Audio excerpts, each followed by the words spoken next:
Welcome back, everybody, to another episode of Advice from a Call Center Geek, the call center and contact center podcast. We try to give you some actionable items, take back in your contact center, improve the overall quality, improve the agent experience, hopefully improve your customer experience as well. My name is Tom Laird. I'm the CEO of Expedia Interaction Marketing and of Otto QA.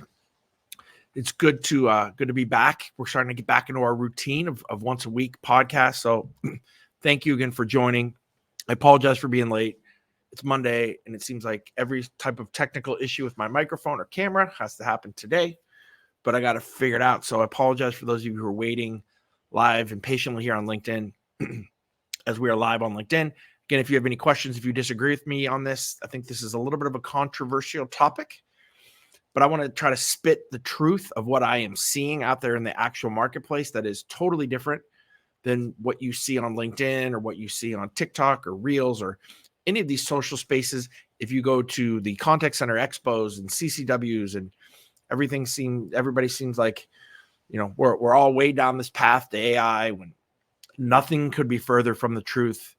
And to be honest, it's just, there's a ton of lies and mistruths out there from a lot of AI companies, right? Trying to push products, and they're freaking people out, right? They're scaring a lot of individual companies to think that they're falling behind.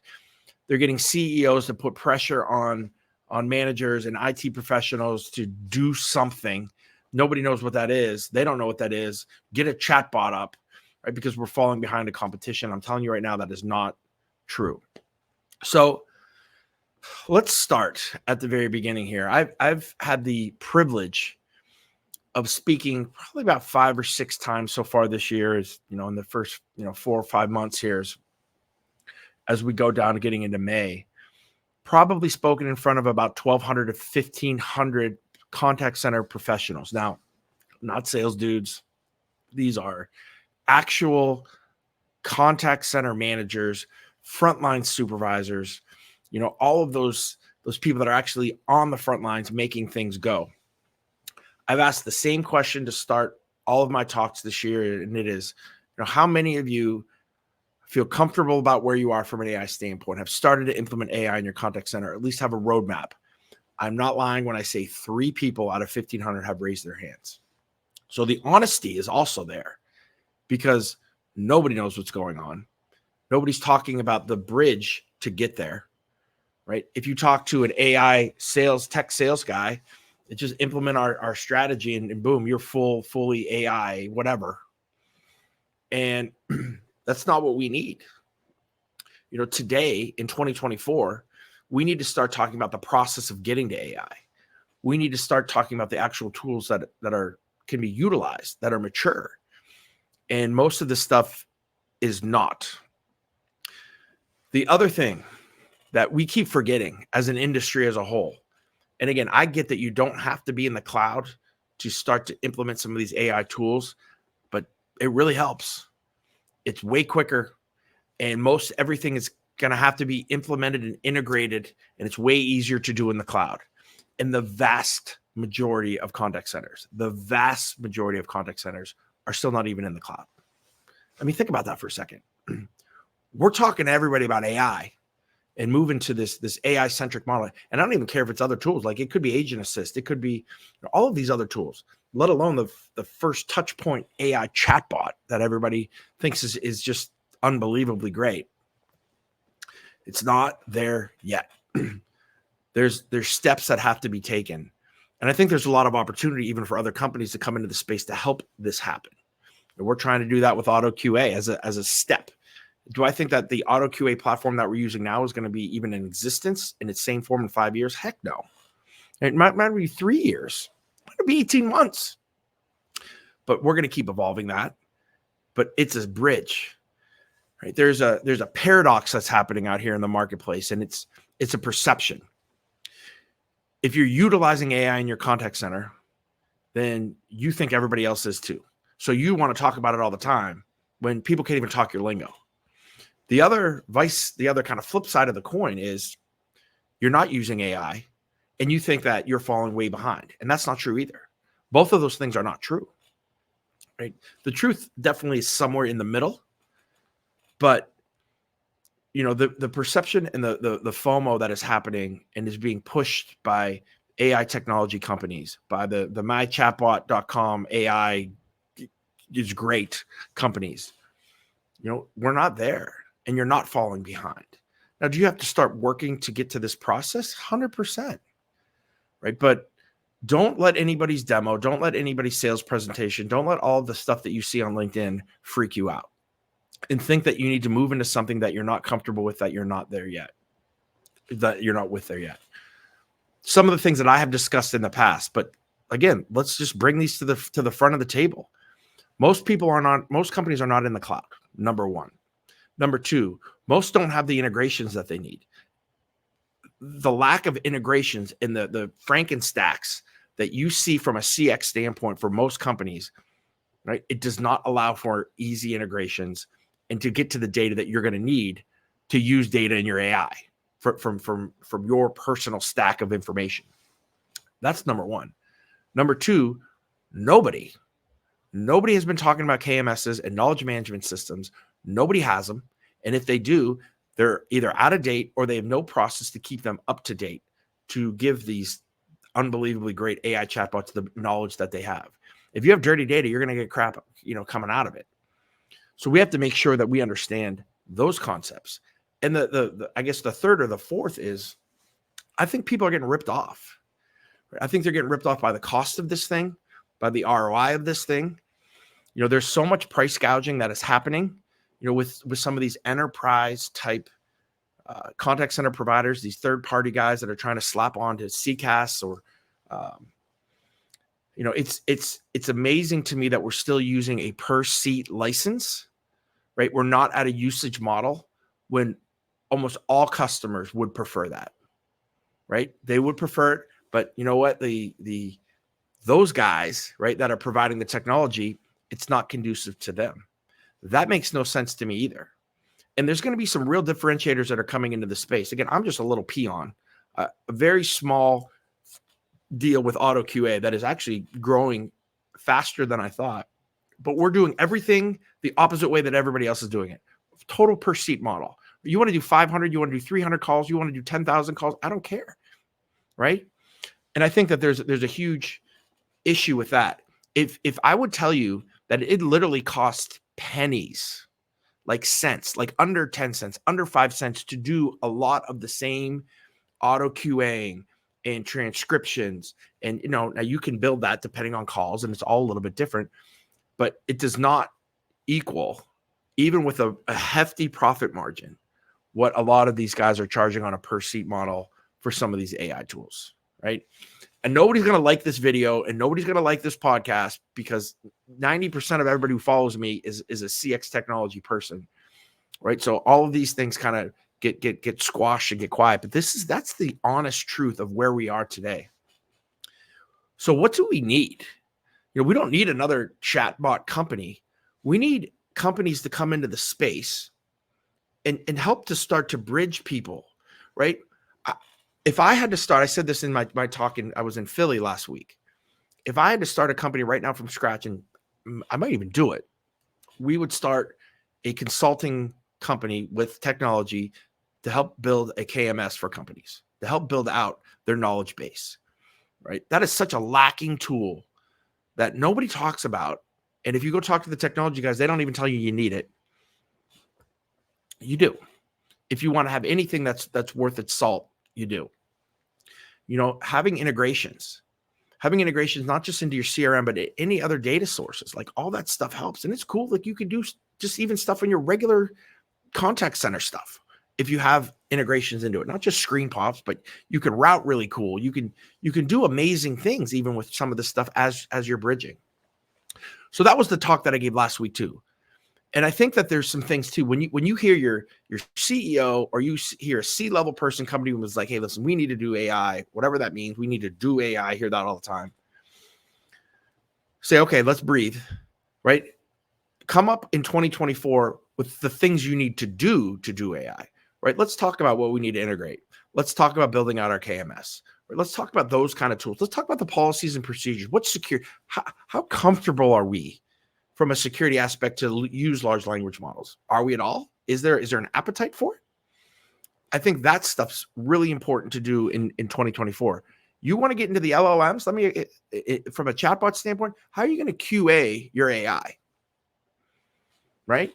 If you think that you can just let it run, and I've seen companies now, they're not doing the hybrid thing, right? So if a customer gets ticked off, it lets the AI handle it the whole way through. It's a disaster, right? Nobody wants to talk about that, right? Because you're not selling product. It's a disaster, right? I still think you can do the AI thing from a self-service standpoint. If you have a hybrid model, if you have some rails on the cart, you're going to agents, right? But you're still utilizing agents. You're not going this full, we're going to, and that's the other thing, right? Companies think in 2024 that everybody wants to go full AI. I think most companies don't. They want to start to utilize tools. The technology and the things that people are creating are moving faster than customers can even buy them and can even think about them. So I'm not saying you slow down, but I'm saying understand your ideal customer profile, because so many of these guys are moving so far ahead with stuff that's okay. It's not great. But I think that if companies that are selling these products would take the time and start to set their customers up for success instead of just selling them a product, we're going to be in a much better place.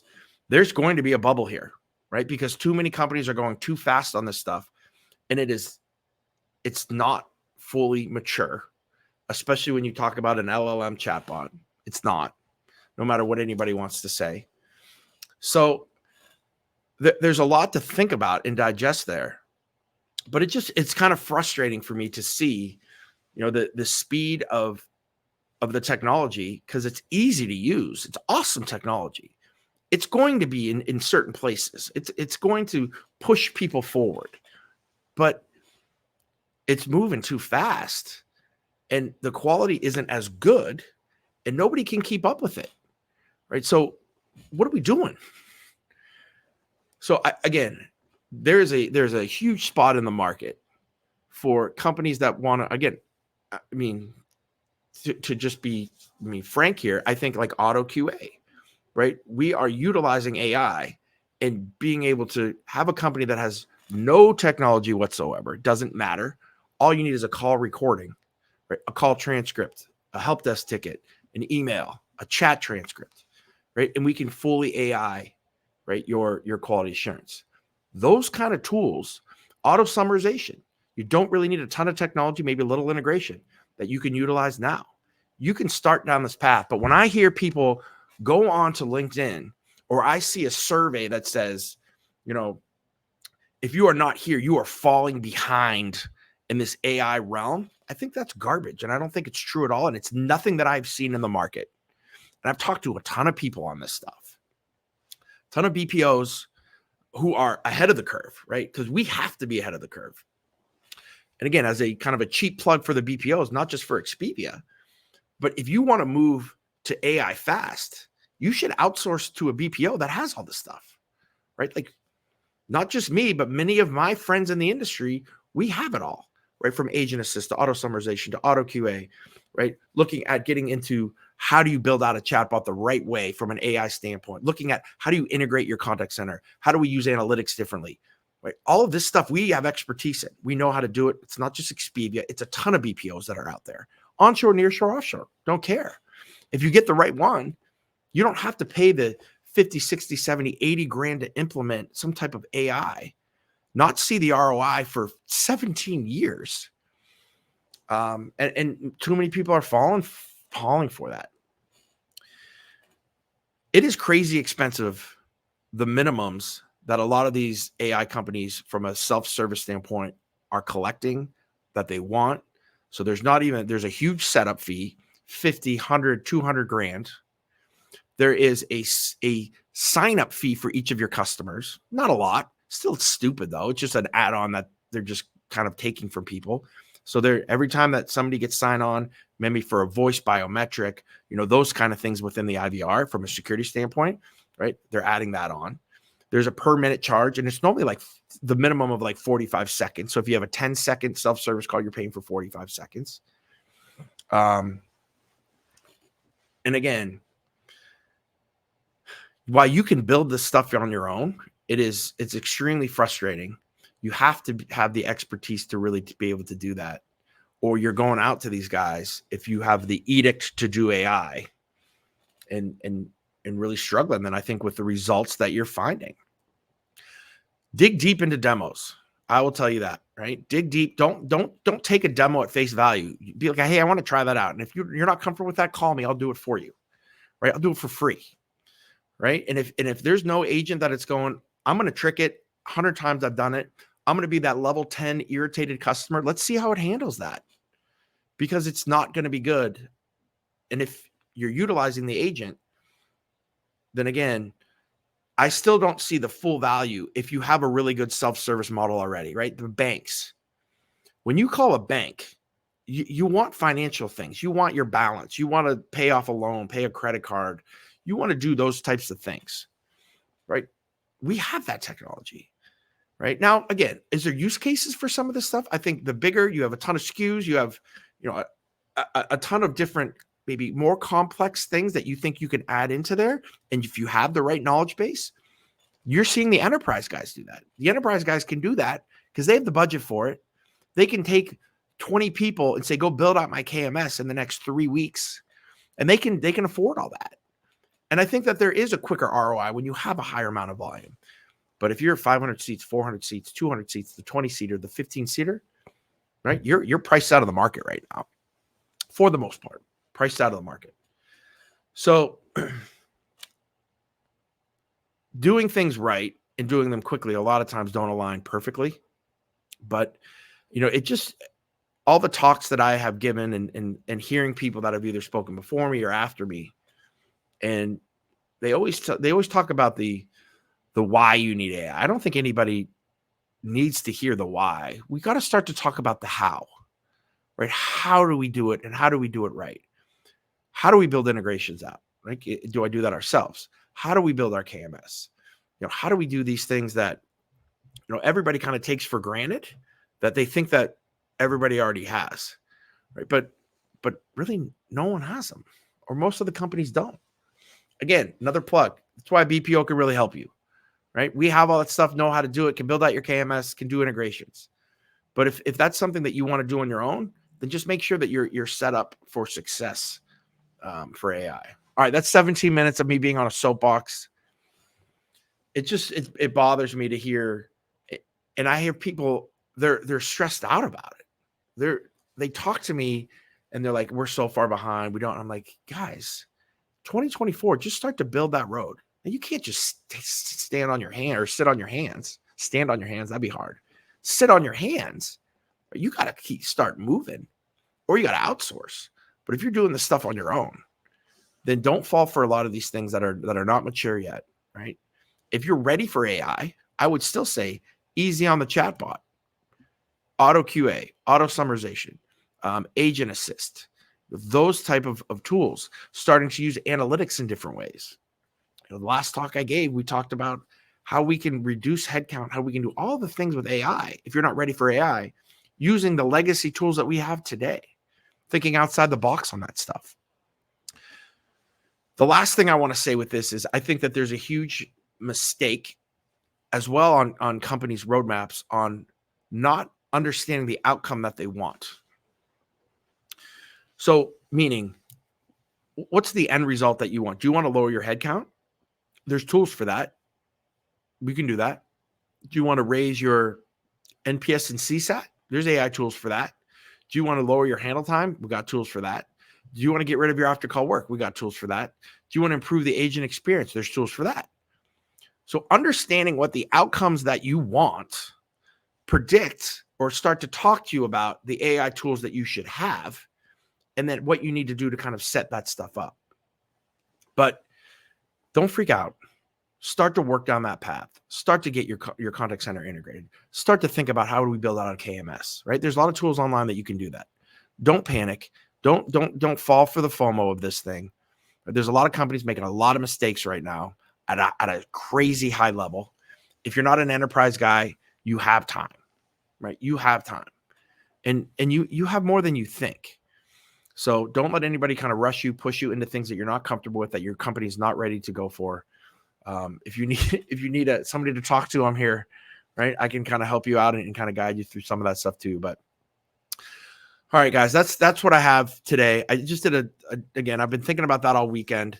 I have a couple links on LinkedIn or posts on LinkedIn I did today. And also, if you look through some of my stuff from the week before, listen to my Philly, the couple videos from the Philadelphia talk that I gave, also one in Miami that I had posted online that just talks about how do you roadmap this thing, right? And what are the actual steps and tools that you need to do that don't cost a ton of money? They're going to cost some things from a manpower standpoint. And then if you're ready to go, what are the first tools to start to look at? But I think that this is a toe put in the water and then slide in instead of a dive or jump from the diving board. And I think that the slower you move with this, and the more slow is probably not the right word, but the more methodical and thoughtful that you move with this, the better that you're going to be in the long run. So thank you guys for hearing me. I hope that, again, that this calms some people down. You're not that far behind. Things are going to be okay. Start working towards that process.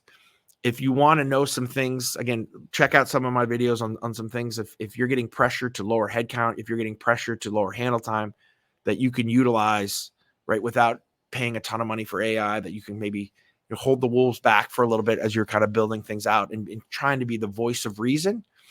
I think in this world that we're trying to just sprint before most companies aren't even walking. So thanks, guys. I'll talk to everybody next week.